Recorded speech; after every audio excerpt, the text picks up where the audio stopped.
On va commencer par les news, bon, qui sont des news uniquement pour ceux qui seront sur la chaîne YouTube et qui vont regarder ça. Mais du coup, petit partenariat avec Parkage, et ça c'est grâce à votre soutien à tous, hein, que ce soit ceux qui sont en live actuellement et avec qui on rigole pas mal, mais aussi sur YouTube.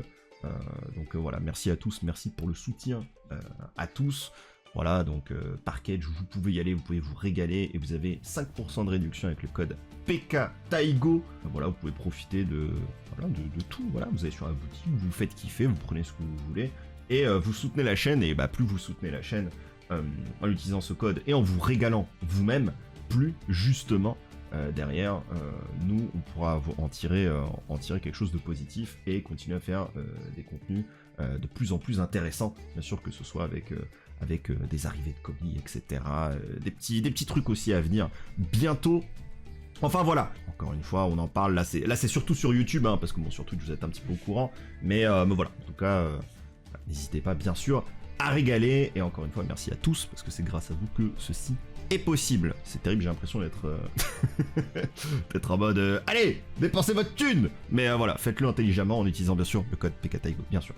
Deuxième événement, là aussi, ceux qui étaient sur Twitch et qui étaient présents sur le live du lundi, vous êtes déjà au courant, mais on va quand même en parler pour YouTube et pour ceux qui ont peut-être un peu raté le train. Bien entendu, il s'agit du projet Duel Academy que je lance. Voilà, c'est un événement qui aura lieu le 7 et 8 octobre. La fin des inscriptions, c'est le 2 octobre. Et voilà, vous avez juste à remplir un petit formulaire qui vous permettra de vous inscrire. Et après, il faut juste que vous ayez accès au Discord. Hein, donc, il faut juste rejoindre le Discord tout simplement. Et que vous soyez disponible voilà, sur les 2 dates en question. Ça va être un super événement. Et surtout, peu importe votre niveau sur Yu-Gi-Oh! Vous allez être le bienvenu. Vous pourrez faire la différence. Même si vous êtes un joueur rétro, même si vous êtes un joueur qui découvre un peu le jeu, etc. Il n'y aura pas d'intrus. Donc vraiment n'hésitez pas, voilà, le but c'est d'essayer de créer un événement différent pour Yu-Gi-Oh! Et surtout un lieu dans lequel n'importe quel fan de Yu-Gi-Oh! Et de la licence et bon, qui joue quand même au jeu hein, d'une manière ou d'une autre, puisse quand même se faire kiffer, faire des rencontres, découvrir des choses, et voilà.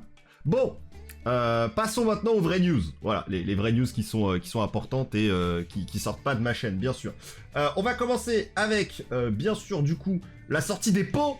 Voilà, vous vous en souvenez, les pots qui coûtaient le prix d'un playset de prospérité, si ce n'est plus, pour avoir en fait le contenu de tous les pots et toutes les variations de pots et les cartes en Quarter Century ou en Starlight, je ne sais plus. On dirait une Starlight, mais avec l'écriture en noir là comme ça, c'est difficile de voir si c'est du Starlight ou du Quarter Century, et j'ai oublié, je vais pas vous mentir.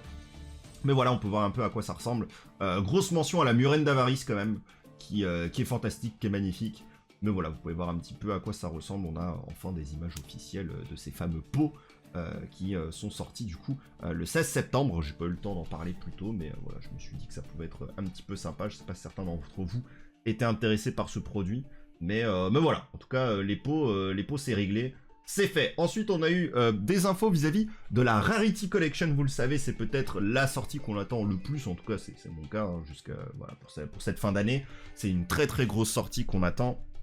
Et en fait, quoi qu'on en dise, même si on avait eu un petit peu de retour un peu officiel, hein, donc notamment la date de sortie, et puis le fait tout simplement que ce contenu va sortir, en fait on n'avait pas beaucoup d'infos sur le contenu. On savait qu'il allait avoir 79 cartes et pas 80, donc adieu maxé, on s'en doutait. On savait pas si le contenu allait être totalement identique.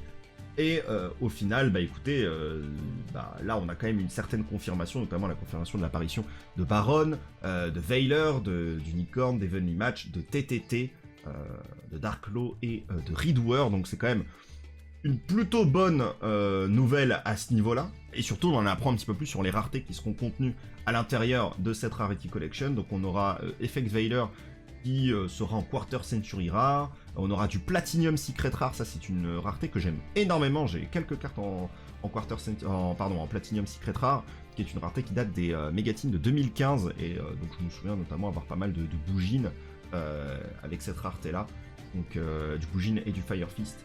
Donc très très cool de retrouver cette rareté là. On va avoir ensuite A New Prismatic Style Ultimate Rare. Donc en gros il y aura un nouveau type d'Ultimate, donc les Prismatic Ultimate Rare. Donc ils disent qu'en gros il y aura un effet 3D qui sera rajouté, semblable du coup aux Ultimate Rares japonaises, qui était à la base une technologie qui était uniquement disponible en Asie.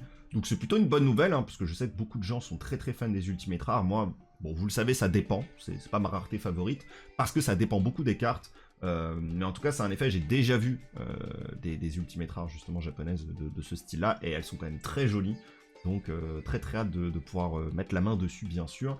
On va avoir ensuite une nouvelle prismatique collector rare également. Donc on va avoir des Ultimate et des collector rares, toutes les deux dans un style prismatique. Donc là, ça dit avec Extra Sparkle. Donc voilà, ça va être comme les collector rares japonaises. Donc là aussi, hein, un peu la même chose. Les collector rares, c'est quand même des très belles raretés. Donc voilà, hein, si ça peut être encore plus bling bling, bah on se régale, bien sûr. Et après, on va avoir des secrets, des ultras et des super rares. Alors, la manière dont c'est montré, de base, je vais pas vous mentir, ça laisse quand même supposer que toutes les cartes n'auront pas toutes les raretés. Mais vu qu'à la base de l'annonce, c'était annoncé que chaque carte aura chaque rareté, j'ai juste l'impression que les cartes affichées là, c'est juste pour de l'imagerie. Et juste pour montrer à quoi peuvent... Enfin, voilà, que il y aura ces cartes-là dans le pack. Mais que par exemple, on pourra très bien avoir une baronne en super, parce qu'à la base, c'était quand même l'intérêt de la Rarity Collection, et on espère que ce sera bien le cas, que chaque carte sera dans toutes les raretés. Pour l'instant, ça a l'air d'assez bien coïncider avec l'information d'origine sur la Rarity Collection qu'on avait traité il y a quoi, 2 mois, 3 mois, quand l'info était tombée. Donc c'est plutôt rassurant, et ça fait plutôt plaisir, et vraiment, moi il me tarde de tout avoir, quoi. Voilà, ça donne envie, quoi. Franchement, ça donne vraiment, vraiment envie. Et puis une autre petite info qui est tombée aussi, on a tout simplement le playmat de la Rarity Collection. Alors ça là, je m'y attendais pas du tout. C'est tombé là, tout à l'heure. Donc on va avoir un Edlich en playmat pour la Rarity Collection. Je pense que le choix est plutôt bien trouvé. Bon, ça confirme aussi du coup que Edlich sera dans la Rarity Collection. On avait déjà l'info par rapport à la version japonaise. Il y était aussi. Mais en tout cas, c'est quand même une nouvelle qui fait plaisir. Franchement, il est très joli. Par contre, je ne sais pas du tout dans quelles conditions on va pouvoir récupérer ce playmat. On n'a pas eu l'info, on a juste eu l'image qui a été drop. Je ne sais pas si l'info a été donnée depuis que j'ai récupéré cette image. Mais pour l'instant, on sait juste que pour célébrer la sortie du Rarity Collection, il y aura un playmat fourni. C'est plutôt cool. En avant-première, peut-être en avant-première, mais c'est quand même assez... genre, qu'est-ce que tu fais comme avant-première sur un Rarity Collection? Tu vas te taper avec des staples, enfin c'est quand même très bizarre. Genre je suis même pas sûr que tu puisses avoir un deck avec le contenu d'une Rarity Collection, donc bon je sais pas, mais en tout cas ça reste quand même très très cool, et c'est un tapis franchement qui donne très envie, et qui est vraiment magnifique. Un format bien chelou. Quand ça va tribute summon Nibiru, là on n'est pas prêt. Je vais pas vous mentir, ça rassure quand même très fortement le fait que oui, cette Rarity Collection, c'est pas un scam, quoi. Elle va bien sortir comme on nous l'a annoncé, avec normalement les cartes équivalentes vis-à-vis de l'OCG et tout ça. Donc on est quand même sacrément rassuré à ce niveau-là. Ensuite, du coup, une nouvelle information, bien sûr la sortie de Maze of Millennia, qui est du coup le prochain Maze qui va sortir. Alors moi je vous avoue, ça m'a un peu étonné quand je l'avais vu, parce que je pensais que justement le premier Maze qu'on avait eu, pour moi je pensais que c'était un truc assez unique, que c'était juste là pour fêter les 25 ans, etc., et que c'est pas quelque chose qui se referait. Et au final, si, ça va se refaire, donc ça permettra notamment de ressortir les cartes qui viennent d'Animation Chronicle, il me semble. On va avoir Bonfire, on va avoir les cartes Illusion, etc. Enfin, il y a pas mal de trucs qui vont sortir. Bon, ça parle des bébés Earthbound, effectivement. Il y aura tout ce qui est en lien avec aussi les esprits de la Terre immortelle, dont j'ai jamais parlé en live ou autre, mais ça existe, voilà, sachez-le. Mais voilà, donc tout devrait sortir là-dessus, et pardon, je reviens dessus. Donc voilà, on est sur une sortie qui devrait arriver le 17 janvier 2024, et je vous rappelle que ça c'est un pack exclu TCG, vu qu'il y a justement des exclus OCG dessus. Je voulais juste du coup revenir vite fait sur les cartes qu'on aura du coup pas dans l'extension qui s'appellera Mami, mais Zme du coup. Donc c'est quand même 3 cartes, on a déjà parlé d'une d'entre elles, c'est sûr. Œil de l'illusion, je ne sais plus, mais je voulais juste revenir vite fait un petit peu dessus, donc des cartes sur lesquelles, en tout cas, je pense qu'on peut faire attention. Donc œil de l'illusion, qui est une carte que je trouve assez intéressante, notamment si vous vous intéressez à tout le support illusion, etc. Illusion est encore quelque chose d'assez nouveau. Pour l'instant, les prix, bon, à part pour du Branded Chimera, etc., on est sur des prix qui sont quand même relativement abordables. Du coup, je pense que si tu veux continuer à t'intéresser à Illusion et à pas prendre de risques, une carte comme ça, c'est clairement une carte que tu peux aller récupérer. Et puis bon, des decks magiciens, et on a plus d'un. Donc je pense que Œil de l'Illusion, là aussi, peut être intéressant. C'est quand même une carte qui a un effet assez fort sur les 3 effets qui sont possibles. Je vous rappelle que la condition, c'est contrôler juste un Illusion ou juste un magicien. Et la carte va te dire que soit tes monstres Illusion et magiciens peuvent pas être détruits au combat ce tour. Ce qui est un peu bizarre parce que j'ai l'impression que c'est de base la condition des illusions. De base, enfin c'est un des effets qu'ils partagent tous, de pas être destructible au combat ni le monstre adverse. Mais bon, j'imagine que dans un cadre où peut-être leurs effets seront annulés, etc., tu peux utiliser cet effet. Mais bon, clairement, c'est pas l'effet qui va nous intéresser ici. Surtout le deuxième effet que je trouve assez intéressant. Durant le tour adverse, tu peux cibler un monstre qu'il contrôle et en prendre le contrôle jusqu'à la end phase. Ça, je trouve ça très fort. Et je pense que c'est vraiment pas à sous-estimer. C'est vraiment très bon. Et ça peut être une raison pour laquelle tu peux jouer cette carte même dans un deck où... voilà, je sais pas, je pense comme ça au pif, tu vois, Dogmatica, tu vas jouer beaucoup de magiciens, hop, petit œil de l'illusion, x3, tu joues que des magiciens, de toute façon, qu'est-ce que tu t'en fous? Et dès que ça va commencer à sortir un monstre qui peut te mettre dans la sauce parce que Dogmatica contre que de l'extra deck, hop, tu prends contrôle du monstre adverse, c'est plus un problème, je sais pas, il y a un Fedri Ritsul, hop, voilà, il y a plein d'applications qui peuvent être intéressantes. Enfin voilà, prendre contrôle d'un monstre adverse, c'est jamais un mauvais effet, c'est littéralement un ennemi contrôleur, mais t'as même pas besoin de sacrifier quoi que ce soit. Donc clairement cet effet-là est très bon. Et puis le dernier, qui est un peu plus situationnel, mais que je trouve quand même meilleur que le premier, c'est si un monstre de l'adversaire déclare une attaque, tu peux cibler un monstre face recto contrôlé par l'adversaire, sauf le monstre attaquant bien sûr, et c'est lui qui va se prendre l'attaque à la place. Donc un effet sur le time qui peut être intéressant, et même plus que ça, je trouve que ça peut des fois clean... Je vais pas dire clean le board, mais ça peut clean 2 monstres. Parce que bon, on est quand même sur Yu-Gi-Oh! Et souvent Konami oublie qu'il y a d'autres points qui existent que 3000 d'attaque. Du coup, ça peut des fois être intéressant sur un setup où il a double monstre à 3000 d'attaque. Un monstre à 3000 d'attaque attaque, tu fais attends, tu rediriges sur l'autre et hop, ça pète les 2 monstres. Ça peut être une application intéressante, mais c'est très situationnel. Ou au pire, effectivement, sur du time, si vraiment il a un monstre qui a pas beaucoup, ça peut être super intéressant. Donc pourquoi pas? Maintenant, je pense que c'est surtout le deuxième effet qui va être légendaire, bien sûr, dans cette carte. Donc voilà, je pense que c'est une carte à récupérer. On n'est pas non plus sur la carte la plus incroyable de l'histoire, mais voilà, un bon deck magicien, ça peut toujours finir par arriver. Et illusion, bah, plus il y aura de support, plus la carte pourra être intéressante. Donc voilà, je pense que c'est vraiment une carte à aller récupérer. Hop. Ensuite, on va avoir Feu Ardent. Alors Feu Ardent, Bonefire, bien sûr, on en a déjà parlé. Ça, c'est clairement la carte, je pense, ça va être, je pense, la carte la plus chère de l'extension, ça m'étonnerait même pas. La carte que tout le monde voudra récupérer. Donc, bien sûr, n'hésitez pas à aller la chercher quand elle sortira dans cette extension, du coup, en 2024, qui te permettra d'ajouter un monstre pyro de max niveau 4 depuis ton deck à ta main. Un rota pour les pyros. Alors, bon, pour le coup, c'est hard once per turn, mais ça reste quand même une carte fantastique. Il n'y a pas grand chose à dire dessus, quoi. Vous jouez un deck pyro, vous en profitez, voilà, tout simplement, ça s'arrête là. Et puis après la dernière carte, qui est Transaction Rollback, bien sûr, Rollback, qui est une carte assez importante dans l'OCG, parce que c'était une exclue OCG jusqu'à présent, et qui du coup sortira en 2024, du coup, dans Maze of Millennia, qui est quand même une carte qui a permis à Labyrinthe de faire des très belles choses en OCG, et qui est une carte qui manquait clairement à Labyrinthe, donc ça va lui donner encore une force supplémentaire. Une carte à clairement ne pas négliger, et puis bon, je parle de Labyrinthe, mais elle est totalement jouable dans, je sais pas, du Traptrix, pourquoi pas, et même dans d'autres decks qui pourraient profiter de cette carte-là à partir du moment où ça joue des pièges, des pièges normaux. Excusez-moi, j'en oublie mon français.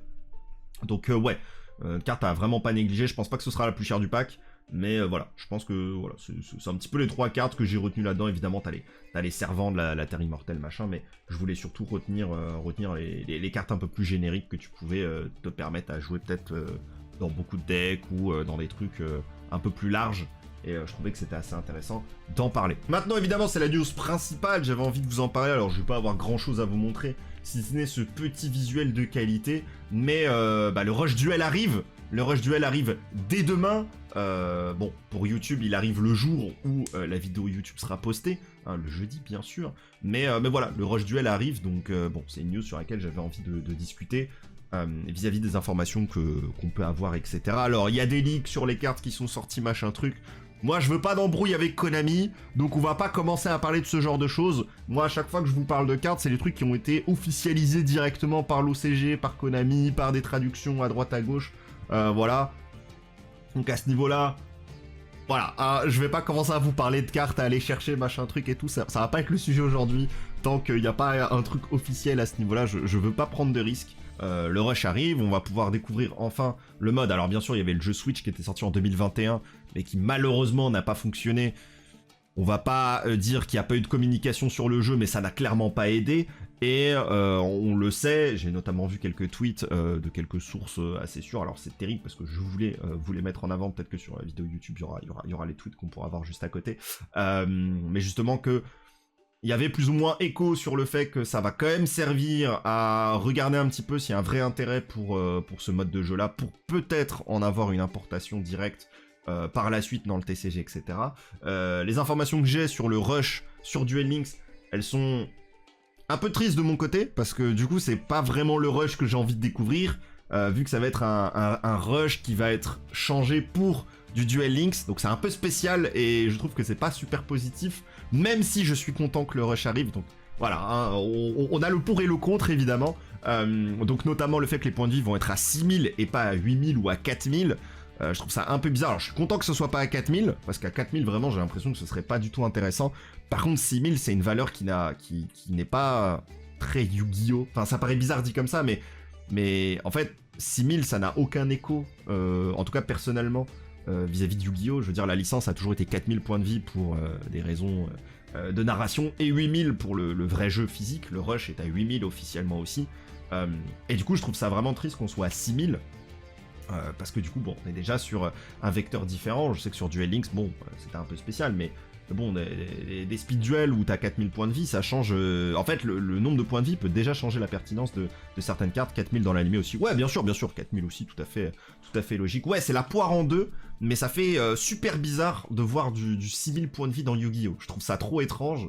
Donc c'est vrai que à ce niveau-là, c'est déjà un petit peu dommage. Mais bon, c'est comme ça, si c'est le prix à payer, c'est pas grave, mais il y a aussi les skills. Alors moi, je vous l'ai déjà dit, les skills dans Duel Links, c'est peut-être ce que je préfère le plus, alors que... Et dans le speed duel, hein, c'est quelque chose que j'apprécie, que je trouve pertinente dans les faits, et qui est quelque chose qui est vraiment cool, mais c'est vrai que bon, du coup, est-ce que le rush duel avait besoin d'avoir cette chose en plus qui finalement appartenait pas mal au speed duel et Duel Links, hein, dans les faits, vu que c'est connecté, je suis pas si sûr. Je trouve que ça dénote après. Après peut-être que je me trompe et peut-être que dans le rush de base il y a des skills, mais moi je me souviens, parce que les vrais savent que moi j'attends beaucoup le rush vis-à-vis de ce qu'on a vu au championnat du monde, et quand on était là à 5h du matin à se mettre bien, ouais voilà, c'est bien ce qui me semblait, il n'y a pas de skill.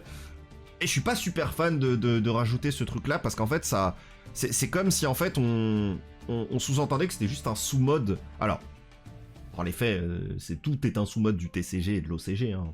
On pourrait dire ça, mais j'aimerais bien me dire que non, c'est vraiment juste un mode à part entière qui vit de lui-même et qui est pas là à devoir shipper des mécaniques d'autres choses. Il vit de lui-même et il s'assume complètement, et c'est vrai que ça donne pas forcément cette impression-là. Et surtout, je vais être tout à fait honnête avec vous, je trouve ça un peu dommage parce que enfin, Yu-Gi-Oh! On le sait tous, c'est pas un jeu qui est super simple d'accès pour des débutants, pour des personnes qui veulent se mettre sur le jeu ou se remettre sur le jeu. Et c'est vrai que là, tu pourrais dire, ah putain, le rush duel, c'est un bon moyen de s'y mettre. Et imagine, en fait, tu t'y mets, et puis après, on te dit, c'est bon, le rush duel arrive officiellement en TCG. Du coup, tu fais, ok, on va acheter les cartes en Europe, trop bien. Et en fait, tu te dis, ah ok, on n'a pas les mêmes points de vie. Ah ok, on n'a pas... Et au final, c'est différent, donc... C'est vrai que ce truc de pas avoir le même système de jeu en virtuel et en physique, on a déjà ça aussi avec Master Duel, enfin ça c'est toutes ces choses-là qui en rebond, je trouve, n'aident vraiment pas les gens à se mettre à Yu-Gi-Oh! D'une manière ou d'une autre, que ce soit en version papier et en version virtuelle. C'est comme s'il y avait un conflit en fait de base, et c'est dommage, parce que c'est quand même un des rares jeux qui fait ça, quoi, et quand je parle de jeu, je parle vraiment de la licence entière, de à ce point-là tout le temps se contredire sur les règles ou sur la manière de fonctionner. Donc bon, après, c'est du détail, voilà, c'est ça, je suis assez d'accord avec toi, Yoeri, il n'y a que les LP et les skills, et je sais très bien, enfin, je me doute que c'est pour des raisons de notamment modèle économique, de progression, etc., c'est totalement cohérent dans les faits, mais c'est vrai que tu te dis, ah, c'est dommage, parce qu'il y avait moyen justement de partir sur un truc où tu dis, ok, on va commencer comme ça, du coup les gens vont kiffer le jeu comme ça, on va la ramener, voilà. Bon, voilà, comme je vous l'ai dit, c'est un petit détail, en espérant que ce soit effectivement le seul. Ouais, la banlist aussi, modèle Duel Links, ouais, voilà. Donc, voilà, ce genre de choses-là aussi, ça peut changer des choses. Après, la banlist, on rentre dans un truc qui est peut-être moins débutant-friendly, de base. Je veux dire, un débutant, il se pose pas la question au niveau de la banlist. Moi, je parlais plutôt dans le côté accessibilité, c'est là où ça peut gêner. Et après, bon, les frustrations peuvent être nombreuses et variées. Donc voilà. Et maximum par contre à voir s'ils seront pas trop OP pour Duel Links. Faudra voir, hein, faudra voir. On verra bien comment ça se passe. Là vraiment on est au tout début, donc je pense que c'est un peu tôt pour se poser ce genre de questions. Moi c'est vraiment juste ce côté en mode ah c'est dommage de faire ça, mais bon après je comprends, hein, c'est juste ça n'aide jamais d'avoir autant de variations sur le jeu, même si on se dit il y en a une, il y en a deux, il y en a trois, pour nous ok parce que c'est acquis. Mais pour quelqu'un qui finalement va débuter, tu vas te dire attends, donc en fait Duel Links c'est du speed duel, mais c'est pas comme le mode speed duel, et après le mode speed duel c'est pas comme le TCG, c'est pareil mais il y a des trucs en moins, il y a pas de main phase 2, contrairement à l'autre il y a une main phase 2, et après ok dans le rush maintenant les règles sont pas pareilles, tu pioches 5, là dans celle-là tu pioches 1, dans celle-là t'as des skills, dans celle-là t'en as pas. Voilà, donc c'est à ce niveau-là où c'est vraiment dommage. Mais bon, ça ce n'est que mon point de vue personnel. Comme je l'ai dit, je suis déjà très content que ça pop, c'est déjà une bonne chose.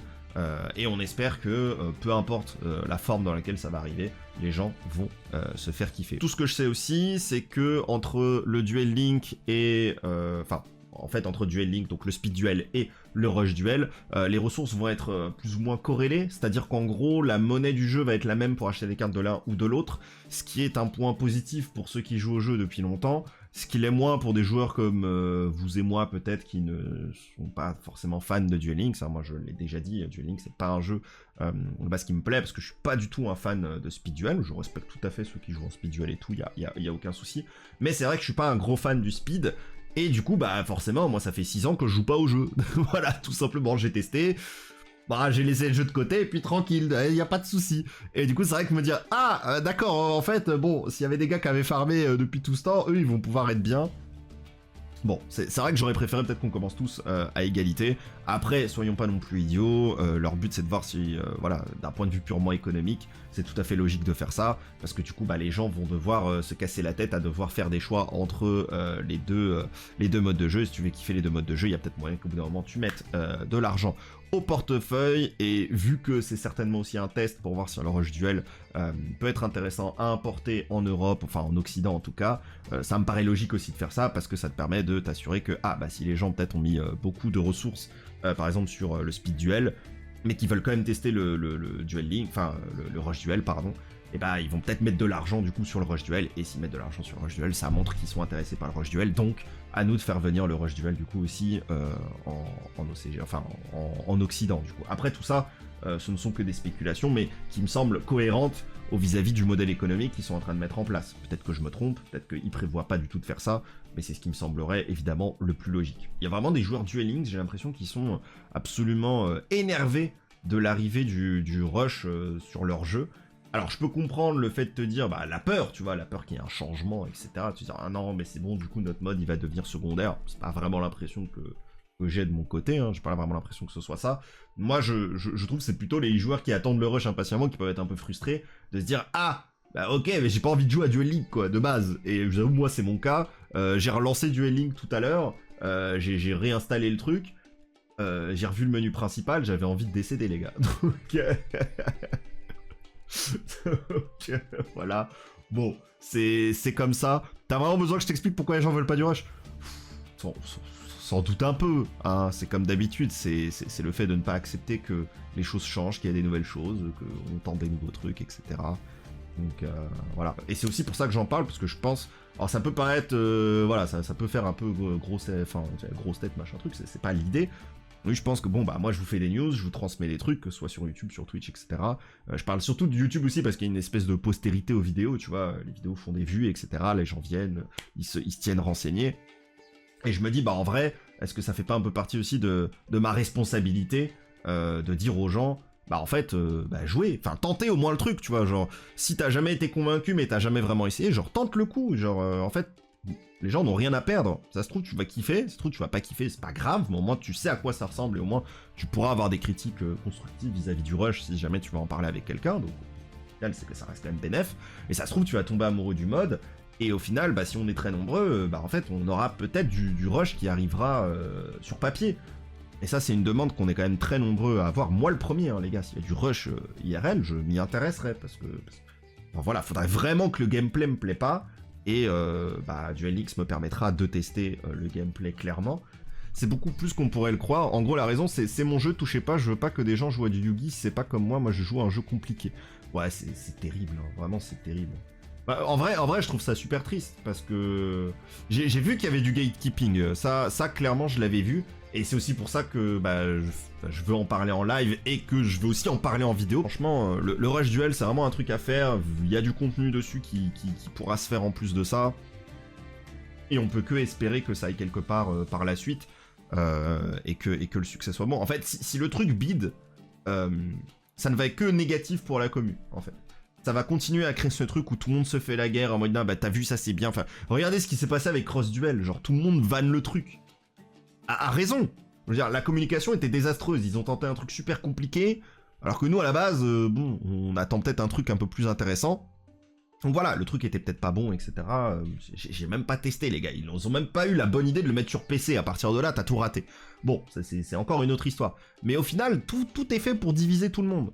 Donc, au bout d'un moment, quand tu commences à ramener le Rush Duel sur du Duel Links, bah l'idée est bonne. L'idée est bonne. Il faut juste maintenant que les gens aillent dessus. Et en vrai, moi, j'ai fait l'effort, j'ai retéléchargé Duel Link. Et on va tenter l'expérience. Et je suis sûr que je vais kiffer. C'est juste que je vais pas aimer, c'est tous les points en lien avec Duel Link. C'est pas du tout les points avec le Rush Duel. Mais voilà, faut bien faire les choses, on n'a pas le choix. Intéressant. Les gens sont jamais contents, c'est abusé, c'est un Yugi, tu peux que te réjouir que ça se développe, quelle que soit la manière. Je suis tout à fait d'accord. Tout que moi, par exemple, ça fait des années que j'ai pas été autant intéressé par autre chose qui s'appelle pas le TCG, en fait. Parce que Master Duel, j'étais content, et au final, il y a des variations qui font que j'ai du mal. En fait, moi, j'ai vraiment besoin Enfin, moi, c'est vraiment la version papier des jeux que je kiffe. À chaque fois, quand il y a un jeu de cartes en virtuel, j'ai du mal à aller jusqu'au bout du process parce que c'est juste en virtuel, c'est tout. Je suis technophobe, qu'est-ce que vous voulez que je vous dise? Non, c'est faux, mais j'ai du mal, il manque des sensations qui font que j'apprécie beaucoup plus de jouer en IRL, c'est aussi simple que ça. Et du coup, c'est pour ça que je veux absolument du rush en IRL, c'est tout. Et c'est vrai que ouais, c'est dommage que les gens sont pas heureux, alors qu'il y a juste à se faire kiffer. Et ça se trouve, en fait, il y a vraiment ce truc en mode ça se trouve, tu vas tomber amoureux du truc. Donc, je suis pas intéressé par le rush, mais je trouve que c'est bien pour la licence, ouais. Et bien sûr que c'est bien pour la licence, ça peut être que bien. C'est le truc qui peut ramener les gosses, parce qu'il paraît qu'il faut être un bébé pour jouer au rush. Bah t'inquiète que moi, bébé, j'y vais, hein. Y a pas de problème, hein. Bébé adulte, on y va. Sur Parkage, bien sûr, acheter sur Parkage, bien sûr, le dernier deck de structure de Jack Atlas qui vient de sortir. En vrai, c'est une news à prendre en compte, hein. Bien sûr, le deck de structure est sorti depuis la dernière vidéo. Donc n'hésitez pas à aller le récupérer, vous avez une réduction de moins 5%, profitez-en. donc voilà. C'est un petit peu tout et vraiment je veux vraiment revenir très très fort sur le Rush Duel. Hop, je me cache hein, s'il le faut. Hop là, c'est pas grave. Voilà, prenez le Rush Duel, testez-le, vous avez rien à perdre. Vous pouvez juste régaler les gens qui attendent ça depuis un moment.